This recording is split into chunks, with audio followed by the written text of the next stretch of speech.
Hello students, आज जो हम लोग चैप्टर करेंगे वो कैपेसिटर करेंगे।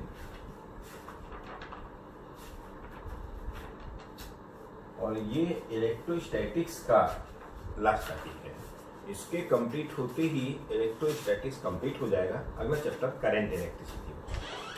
तो इसमें सबसे पहले हम ये देखते हैं कि अगर सबसे पहले जो टर्म हम डिस्कस करेंगे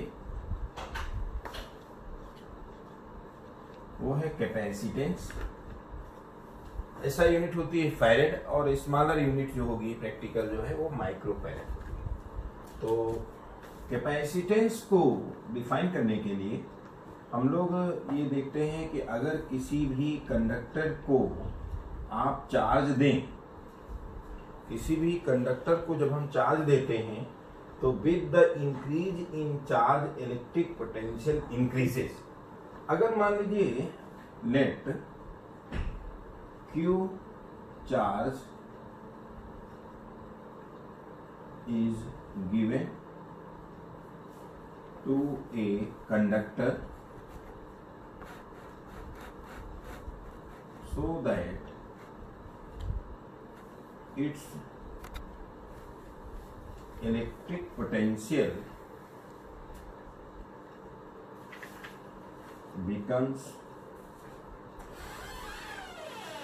V। तो अगर हम इसका कोई स्फेरिकल कंडक्टर ले लें और इसको Q चार्ज दिया गया है, सॉलिड कंडक्टर ले लें, जैसे कि आप जानते हैं कि V इक्वल टू होता है 1/4πε Q बाई R। अब किसी भी स्फीयर की रेडियस क्या है? कांस्टेंट है। ये कांस्टेंट ही है पूरा क्वांटिटी। तो आप ये देख सकते हैं V is directly proportional to Q। Conversely हम लोग ये भी कह सकते हैं कि Q is directly proportional to V। इस स्टेटमेंट को यहां लिखना चाहें अगर, तो आप देखिए with increase in charge the electric potential increases। क्या? जैसे जैसे आप किसी भी कंडक्टर को क्या with increase in charge the electric potential of a conductor, ऐसे भी लिख सकते हैं, electric potential of a conductor increases. किसी भी कंडक्टर को जब आप चार्ज देंगे तो जैसे जैसे हम चार्ज देते जाएंगे इलेक्ट्रिक पोटेंशियल इंक्रीज कर जाएगा। तो आप चाहे ये कहें कि V is directly proportional to Q, या हम ये कहें कि Q is directly proportional to V। So it is observe that charge given to a conductor is directly proportional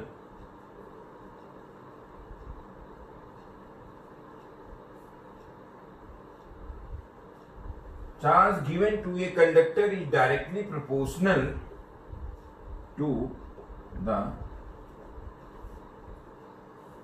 electric potential, that is Q is directly proportional to V। अब ये proportionality का sign अगर हम equality में convert करें तो ये constant आता है, and this constant is nothing but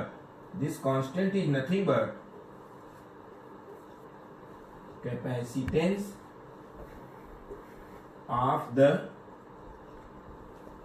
conductor। This constant is nothing but capacitance of the conductor। तो यहां आप देखें तो C will be nothing but Q by V, और अगर हम V ले लें 1 वोल्ट, क्या ले लें? V ले लें हम 1 वोल्ट, तो C will be nothing but Q। इससे हम कैपेसिटेंस को डिफाइन कर सकते हैं। क्या कि कैपेसिटेंस जो हम डिफाइन कर रहे थे अब यहां पर डिफाइन कर सकते हैं कैपेसिटेंस ऑफ ए कंडक्टर। क्या कैपेसिटेंस यहां से डिफाइन कर रहे हैं, पूरा ये सब समझ लेने के बाद कि capacitance of a conductor is equal to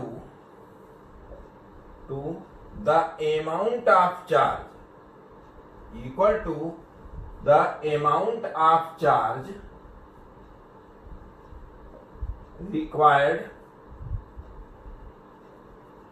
to increase, क्या to increase या to change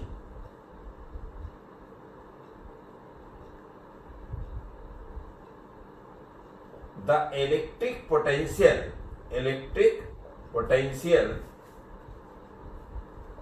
of a conductor through 1 volt। क्या कैपेसिटेंस, अगर किसी भी कंडक्टर का कैपेसिटेंस आप डिफाइन करना चाहते हैं तो पहले तो हमने ये कहा कि किसी भी कंडक्टर को जैसे जैसे हम चार्ज देते हैं इलेक्ट्रिक पोटेंशियल इंक्रीज करता है, और अगर इक्वल प्रोपोर्शनलिटी को इक्वलिटी में कन्वर्ट करते हैं सी आ रहा है, और इस कांस्टेंट को ही हम कहेंगे capacitance of the conductor. Capacitance को अगर डिफाइन करना होगा प्रॉपर डिफिनीशन तो सी यहां से निकालें तो Q बाई V आएगा, और अगर हम V 1 वोल्ट ले लें तो C Q के इक्वल हो जाता है। इसी से हम कैपेसिटेंस को डिफाइन करेंगे कि capacitance of a conductor is equal to the amount of charge Q, क्या amount of the charge Q, this charge, amount of charge Q required to change the electric potential of the conductor, क्या electric potential of the conductor through 1 volt। किसी भी conductor का 1 volt से अगर electric potential increase करते हैं तो इसके 1 वोल्ट इंक्रीज करने में चार्ज की जो रिक्वायरमेंट होगी that amount of charge will be nothing but capacitance of the conductor. वैसे कैपेसिटेंस की मतलब डिफिनीशन ऐसे बोले तो क्या है, कैपेसिटी टू होल्ड चार्ज, और फाइनल डिफिनीशन लेकिन जो है वो ये आप देखेंगे, और इसके बाद हम ये देखेंगे कि कैपेसिटेंस किन किन फैक्टर्स पर डिपेंड करता है। तो अगला टॉपिक ये है factors on which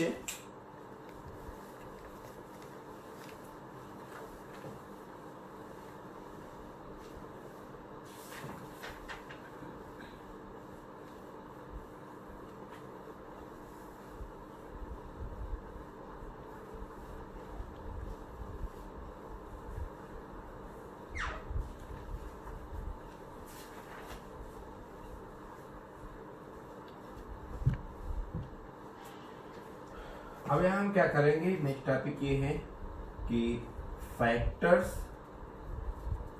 on which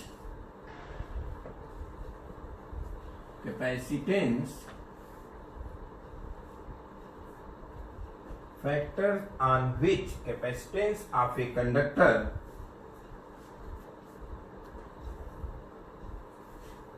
depends. तो कौन कौन से फैक्टर्स हैं जिस पर कैपेसिटेंस कंडक्टर का डिपेंड करेगा। तो फर्स्ट जो है shape and size of the conductor. पहले हम यही टर्म डिस्कस कर लें कि किसी भी कंडक्टर की capacity to hold charge different होगी अगर उतने ही मास का कंडक्टर बनाया जाए, रॉड के शेप में हो या स्फीयर के शेप में हो या स्क्वायर के शेप में हो तो बदल जाएगी, शेप पर भी डिपेंड करती है। फिर बात करते हैं साइज पर। तो जैसे कि अगर किसी स्फीयर को लिया जाए और इसको Q चार्ज दिया जाए तो आप जानते हैं कि V की वैल्यू क्या होती है, 1/4πε/Q/R। तो आप देखिए अगर सेम चार्ज दिया जाए दो स्फीयर्स का हम दो डिफरेंट स्फीयर्स ले रहे हैं और ये देख रहे हैं कि चार्ज क्यू इसको भी दिया गया और चार्ज क्यू इसको भी दिया गया। तो आप ये देख सकते हैं कि जो फार्मूला है Q इज इक्वल टू क्या है, CV। तो आप देखिए कि Q चार्ज दोनों को ही दिया गया, लेकिन जिसकी रेडियस ज्यादा है उसका इलेक्ट्रिक पोटेंशियल क्या होगा, ज्यादा होगा। अगर यहां दो स्फीयर्स ले लें तो जिस स्फीयर की रेडियस ज्यादा है तो उसका इलेक्ट्रिक पोटेंशियल क्या होगा, कम होगा। इनवर्स रिलेशन है रेडियस पर, तो जिसकी रेडियस ज्यादा अगर सेम चार्ज है तो उसका इलेक्ट्रिक पोटेंशियल क्या हो जाएगा, इनवर्स रिलेशन है, रेडियस ज्यादा तो V कम हो जाएगा, और V कम हो जाएगा और दोनों का प्रोडक्ट Q है, इसका मतलब C इंक्रीज हो जाएगा। तो by increasing the size of a conductor you can increase its capacitance, that is capacity to hold charge. तो यहां पर ये रिजल्ट में लिख सकते हैं with increase in shape and size of a conductor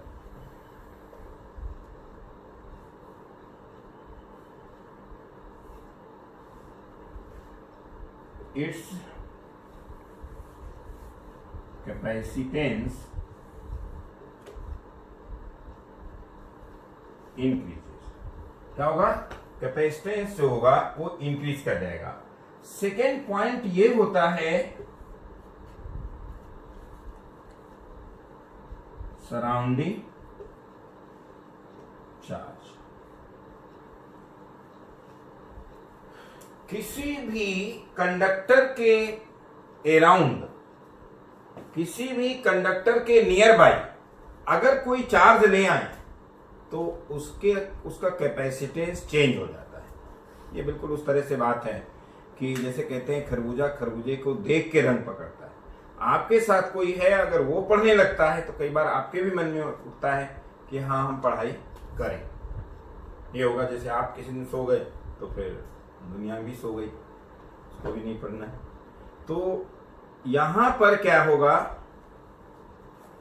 कि सराउंडिंग में क्या हो रहा है इसका भी इफेक्ट पड़ता है। थोड़ा समझाने की कोशिश करते हैं कि कोई भी कंडक्टर है, आपने इसको कुछ चार्ज दिया, ठीक, कोई भी कंडक्टर है, इसको चार्ज आपने दिया Q क्या होता है, C इंटू क्या V, ये पहले ही कर चुके हैं।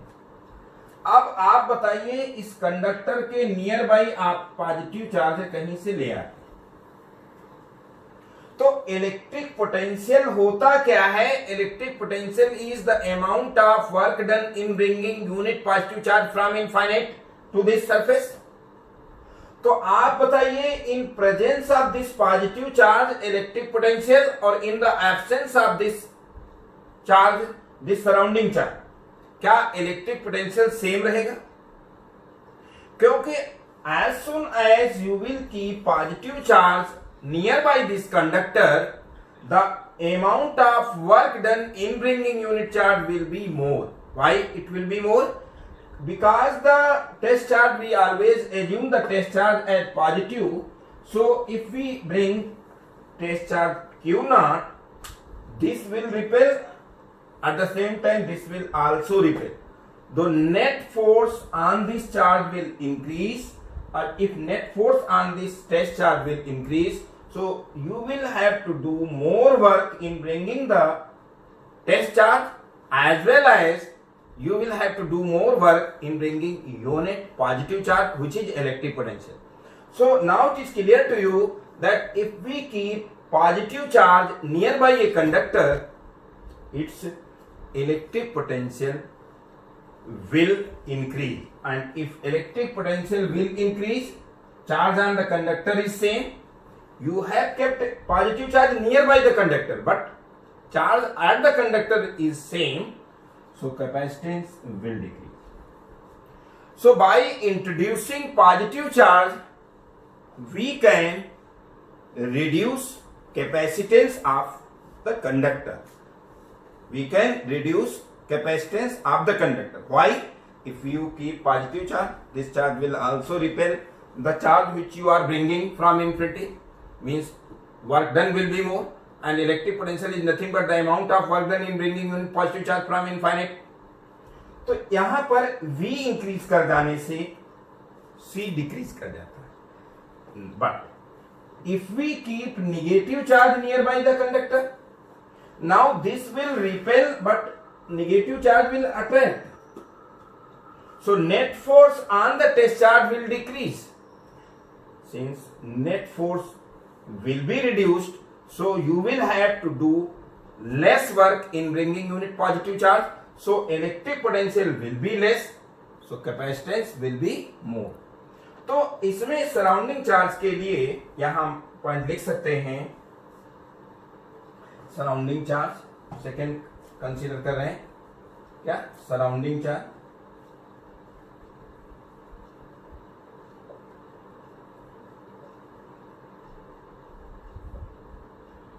if we put positive charge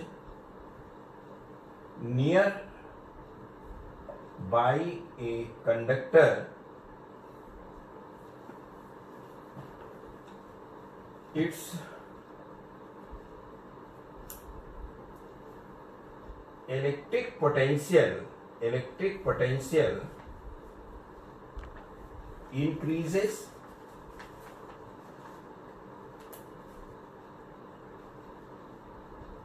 Consequently, क्या? इनके consequently capacitance decrease. But if we keep negative charge near by a conductor, its electric potential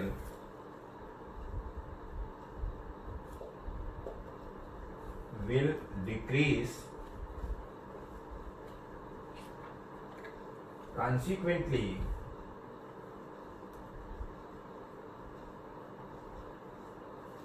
its capacitance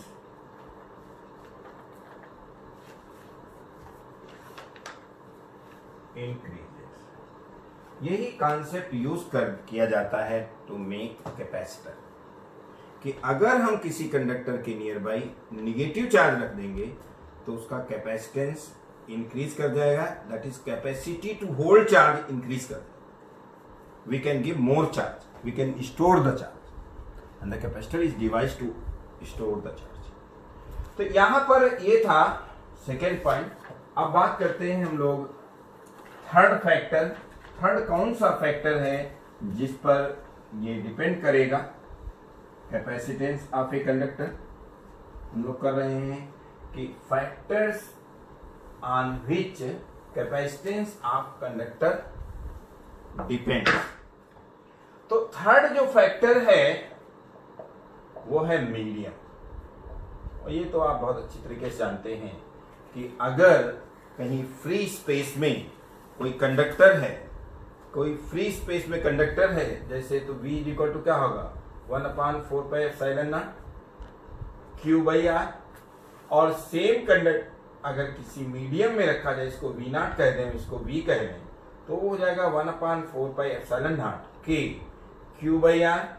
और इससे आप डिवाइड अगर करें V/V0, तो आप देख सकते हैं कि V/V0 अगर हम लोग किया करेंगे तो ये क्या आ जाएगा 1K आ जाएगा.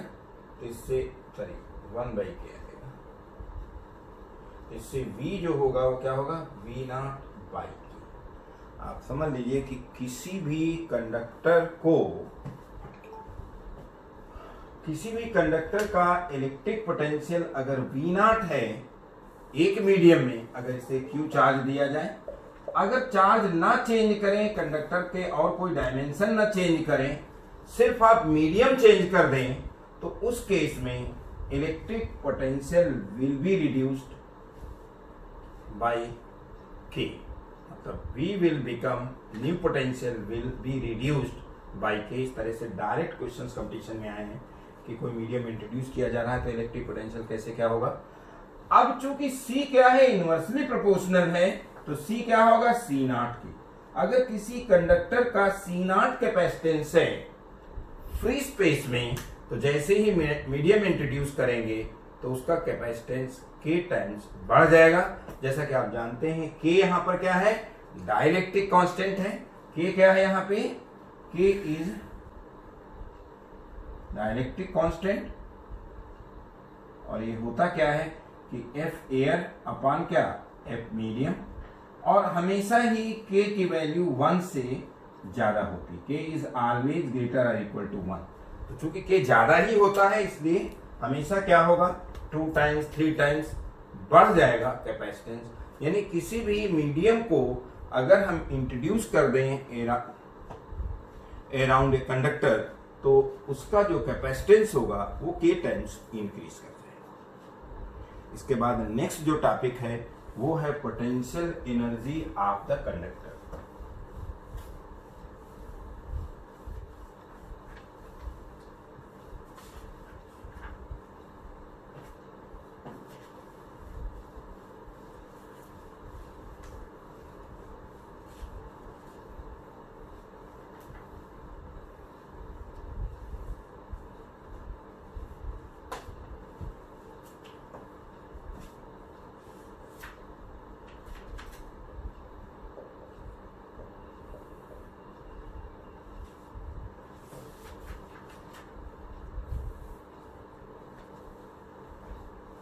Potential energy of a conductor. Potential energy क्या है, the amount of work done, the amount of work done in providing charge to a conductor is stored in the form of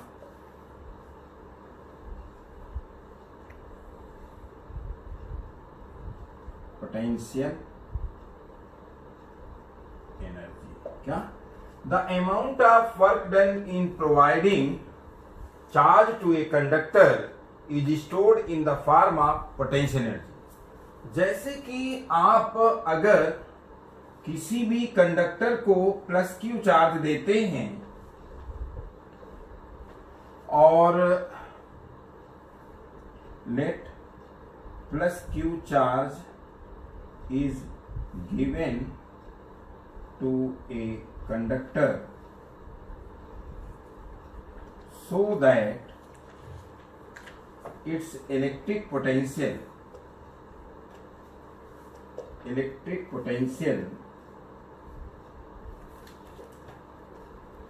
becomes V। तो जैसे भी आप जान रहे हैं कि इलेक्ट्रिक पोटेंशियल का फार्मूला ही होता है कि V is equal to W by Q. So W is equal to क्या हो जाएगा, Q इंटू V। W क्या हो जाएगा, लेकिन इसका फार्मूला है पोटेंशियल एनर्जी ये नहीं होती। तो यहां हमें ये देखना है इसका एक्चुअल जो फार्मूला होता है। एक्चुअली ऐसे तो ये U is equal to Q into V हो गया, जो कि गलत है। पोटेंशियल जो है होता है पोटेंशियल एनर्जी क्या, हाफ Q इंटू V। अभी हम लोग इसे डिराइव करेंगे। यहां हम आपको ये बताना चाह रहे हैं कि यहां पर मिस्टेक क्या है। Actually V W by Q होता है, लेकिन ये पूरा का पूरा चार्ज V पोटेंशियल पर दिया जाए। यहां क्या है, स्टार्टिंग में पोटेंशियल क्या है, 0। कंडक्टर पे चार्ज क्या है, 0। जैसे जैसे आप चार्ज देंगे पोटेंशियल बढ़ेगा। तो पोटेंशियल यहां वेरिएबल है। क्या है, पोटेंशियल वेरिएबल है, और वेरिएबल है इसीलिए मिस्टेक आ रही है। ये सिर्फ और सिर्फ इंटीग्रेशन से हो पाएगा। यहां पर किससे हो पाएगा, ये इंटीग्रेशन नहीं अप्लाई करने से ये मिस्टेक हो जाती है। ऐसा ही केस आपने, थोड़ा सा मैं याद दिलाने की कोशिश करता हूं, 11th क्लास में आपने किसी स्प्रिंग को, अगर हम किसी स्प्रिंग को x से कंप्रेस कर दें तो इस तरफ फोर्स क्या आता है kx, और वर्क डन क्या होता है F into D, kx into x, क्या kx square, and the amount of work done is stored in the form of elastic potential energy, और इलास्टिक पोटेंशियल एनर्जी का भी फार्मूला क्या होता है हाफ के एक्स स्क्वायर। यहां पर क्या आया, कितना वर्क हुआ के एक्स स्क्वायर, तो पोटेंशियल एनर्जी क्या होगी के एक्स स्क्वायर। यहां भी ये गलती है, क्या यहां मिस्टेक हो रही है, ये जो फोर्स है वो वेरिएबल है, तो डायरेक्ट आप ये फार्मूला नहीं लगा सकते हैं W is equal to F into D. यहां पर फार्मूला क्या लगेगा F इंटू क्या dx integration, this is W, और ये क्या होगा के एक्स डी एक्स, एक्स क्या 0 से x तक इंटीग्रेशन, तो ये क्या हो जाएगा के कांस्टेंट और एक्स स्क्वायर बाई 2, लिमिट रखेंगे 0 टू x, यही आएगा। तो यहां पर पोटेंशियल एनर्जी हाफ के एक्स स्क्वायर है। तो यहां पर भी आपकी मिस्टेक क्या है, मिस्टेक ये है कि चूंकि इलास्टिक फोर्स के एक्स वेरिएबल था तो आप डायरेक्ट एफ इंटू डी नहीं अप्लाई कर सकते, इंटीग्रेशन से करेंगे। सेम मिस्टेक यहां हो रही है, ये अप्लाई हो सकता था, तभी अप्लाई हो सकता था अगर ये electric potential throughout the process of charging this conductor constant होता, but electric potential is not constant throughout the process of charging this conductor. तो आप इसे कैसे करेंगे, यहां पर भी हम इंटीग्रेशन करेंगे। यहां कैसे कि let at certain moment, certain instant, charge on the conductor is Q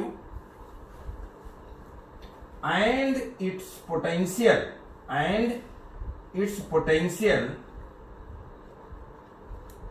is V dash. Therefore, in providing further dq charge to the conductor,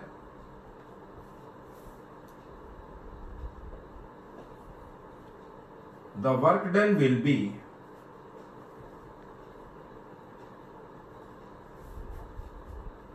dw and it will be क्या v dash into dq, integrating both sides,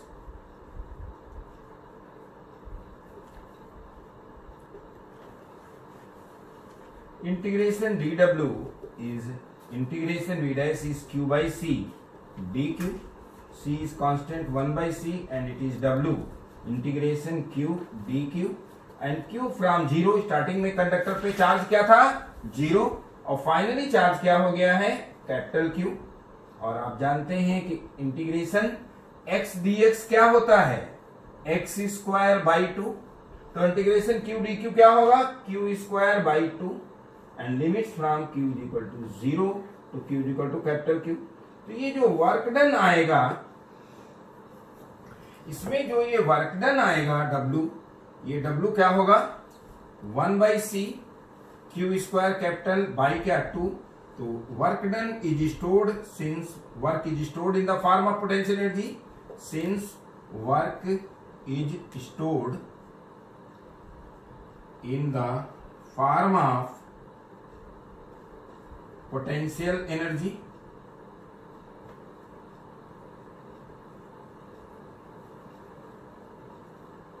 therefore u will be nothing but 1 by 2 q square by c। लेकिन q की value अगर c भी रख दें यहां पे तो c square v square by c, तो इससे फार्मूला एक न्यू आ जाएगा 1 by 2 c v स्क्वायर। लेकिन अगर हम c को रख दें 1 by 2 q स्क्वायर, c की वैल्यू q बाई v रख दें तो u का फार्मूला आ जाएगा 1 by 2 q इंटू v। इतना जो है डिफरेंस हो जाता है कि आप अगर इंटीग्रेशन ना अप्लाई करें तो देखिए फार्मूला कुछ और आ रहा था, और इंटीग्रेशन अप्लाई करें तो ये रियल फार्मूला आ जाएगा इस तरह से। तो पोटेंशियल एनर्जी के लिए जो हमने ये डेरिवेशन किया हुआ है, एक तो ये डेरिवेशन याद रखना है, इसके लिए नहीं भी आएगा तो पैरेलल प्लेट कैपेसिटर के लिए ये डेरिवेशन भी पूछा गया है। Potential energy stored per unit volume काफी पूछा गया है, एनर्जी डेंसिटी। तो जो है उसका तो खैर अभी कैपेसिटर, लेकिन डेरिवेशन बिल्कुल सेम है, सेम पैटर्न पर है। आगे जब कैपेसिटर करेंगे तो फिर एक बार ये रिपीट करना होगा। अभी हम लोग ये बात कर रहे हैं कि किसी भी कंडक्टर को हम अगर Q चार्ज देते हैं तो उस कंडक्टर के लिए पोटेंशियल एनर्जी का एक तो फार्मूला है 1/2 Q इंटू वी, दूसरा फार्मूला है 1/2 Q स्क्वायर बाई सी, तीसरा फार्मूला है 1/2 सी वी स्क्वायर। यहां पर खास चीज आप जो देख सकते हैं वो ये है कि इस फार्मूले में पोटेंशियल एनर्जी C के इनवर्सली प्रोपोर्शनल है, और यहां पर क्या है, डायरेक्टली प्रोपोर्शनल है। तो ये दोनों डिफरेंट केस में फार्मूले अप्लाई करेंगे। ये फार्मूला आप तब अप्लाई करेंगे अगर कोई आइसोलेटेड चार्ज है। तो आइसोलेटेड चार्ज है तो Q कांस्टेंट हो गया, और जब Q कांस्टेंट हो गया तो U inversely proportional to C हो गया। लेकिन अगर चार्ज कनेक्टेड है बैटरी से, अगर कोई कंडक्टर बैटरी से कनेक्टेड है तो कंडक्टर जब बैटरी से कनेक्टेड होगा तो क्या कांस्टेंट होगा, V, तब C, तब ये U directly proportional to C आ जाएगा। तो किस न्यूमेरिकल में क्या केस दिया हुआ है हम अकॉर्डिंगली ये फार्मूला यूज करेंगे, अदरवाइज आपसे मिस्टेक हो जाएगी।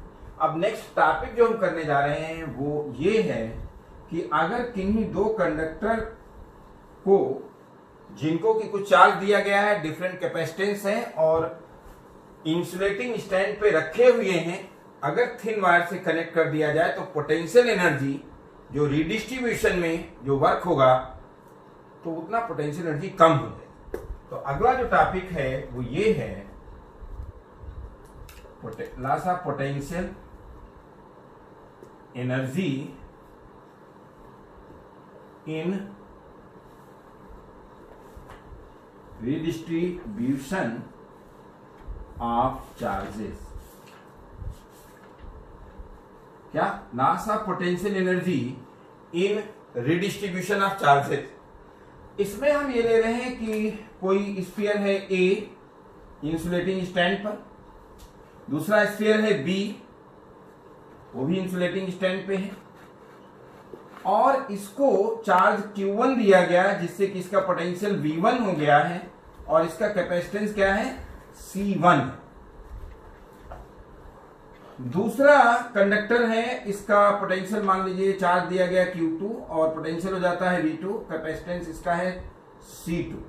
And if they are connected by a thin wire then charge will move from higher potential to lower potential until the electric potential will become same, और after redistribution दोनों का electric potential क्या होगा, same होगा। हम यहां लिख रहे हैं कि let there are two conductors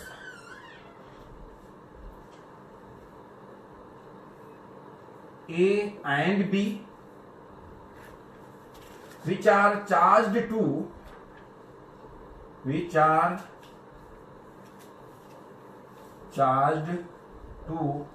Q1 and Q2 so that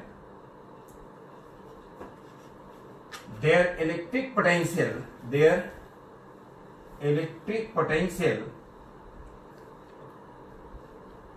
are V1 and V2 respectively।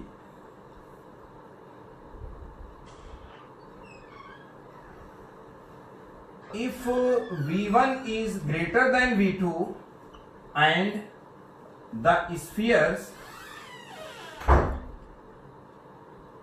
are connected by a thin wire, then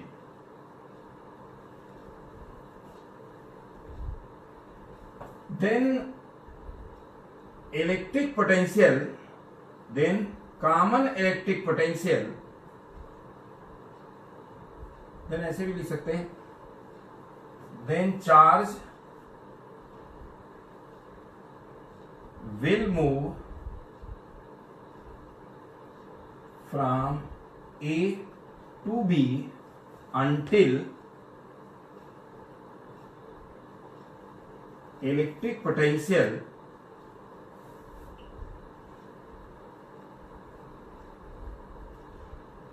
becomes equal. Until electric potential becomes equal, and common electric potential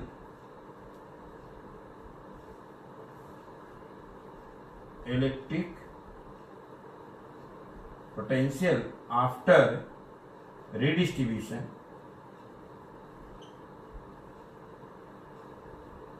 will be given by V is equal to क्या, total charge Q1 plus Q2 upon क्या, C1 plus C2. So V will be C1 V1 plus क्या, C2 V2 upon C1 plus C. तो then electric charges after redistribution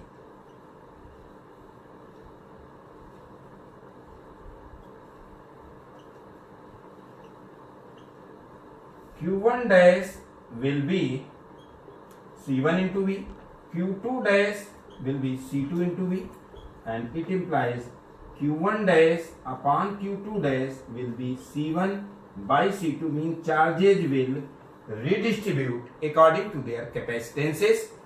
और यहाँ पर अगर हम बात करें इस चीज की कि चार्ज जो होगा कैपेसिटेंस के अकॉर्डिंग होगा, कैपेसिटेंस रेडियस के अकॉर्डिंग होता है.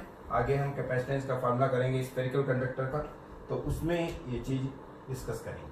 हमें मेनली जो करना है loss of potential energy in redistribution of charges. तो लॉस ऑफ पोटेंशियल एनर्जी करने के लिए ये मिटा रहे हैं कि पहले हम अगर बात करें कि initial potential energy before redistribution क्या थी और फाइनल पोटेंशियल एनर्जी क्या है, और दोनों का डिफरेंस ही जो होगा वही होगा लॉस ऑफ पोटेंशियल एनर्जी. तो इनिशियल पोटेंशियल एनर्जी क्या है, इनिशियल पोटेंशियल एनर्जी U1 क्या है, 1/2 C1 V1 square plus 1/2 C2 V2 square. और फाइनल पोटेंशियल एनर्जी क्या है, U2 1/2 C2 V square plus क्या 1/2 C1 V square 1/2 C2 V square. तो ये हो जाएगा 1/2 C1 plus C2 into V square. So loss of potential energy जो हमें करना है, loss of potential energy in redistribution of charges, ये जो होगा U1 माइनस U2 हो जाएगा.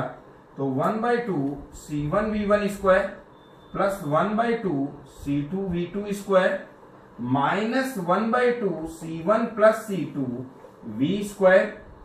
सो 1/2 C1 V1 square plus 1/2 C2 V2 square minus 1/2 C1 plus C2, और V है क्या, C1 V1 plus C2 V2 upon C1 plus C2. तो इससे हो जाएगा 1/2 तो common C1 V1 square plus C2 V2 square. यहां आप देख सकते हैं एक C1 प्लस C2 इससे कट जाएगा तो माइनस 1/2 भी बाहर हो गया है. तो C1 square V1 square plus C2 square V2 square, यहाँ A प्लस B का होल स्क्वायर खोल रहे हैं, और plus 2 C1 C2 V1 V2 अपान आ जाएगा C1 प्लस. और इसे जब आप सिंप्लीफाई करेंगे फाइनली तो यह आ जाएगा 1/2 C1 C2 upon C1 plus C2 into V1 minus V2 whole square. This is the expression for loss of potential energy in redistribution of charges. एक टॉपिक और है जो जिसमें हमें करना है कि capacitance of a spherical conductor. तो अभी हेडिंग डाल लीजिए, इसका डेरिवेशन करना है। Capacitance of a spherical conductor. तो किसी भी conductor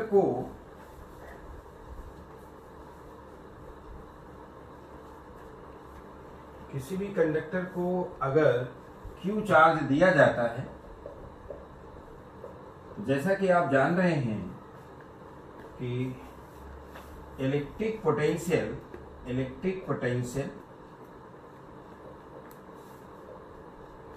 of a conductor which is charged to Q क्या होगा? V will be equal to 1/4 pi epsilon Q by R, या लिख सकते हैं 1/4 pi epsilon naught K Q by R। और जैसा कि जानते हैं Q क्या होता है? CV। तो इससे C की वैल्यू क्या हो जाएगी? Q अपान V, और C हो जाएगा क्या? Q अपान C की वैल्यू, V की वैल्यू डालेंगे तो Q into 4 pi epsilon not K into R। तो C will be nothing but 4 pi epsilon not K into R। This is the expression for capacitance of a spherical conductor. तो आज के lecture में इतना ही रखेंगे। Next lecture में हम लोग बात करेंगे पैरेलल प्लेट कैपेसिटर की सीरीज कॉम्बिनेशन, पैरेलल कॉम्बिनेशन।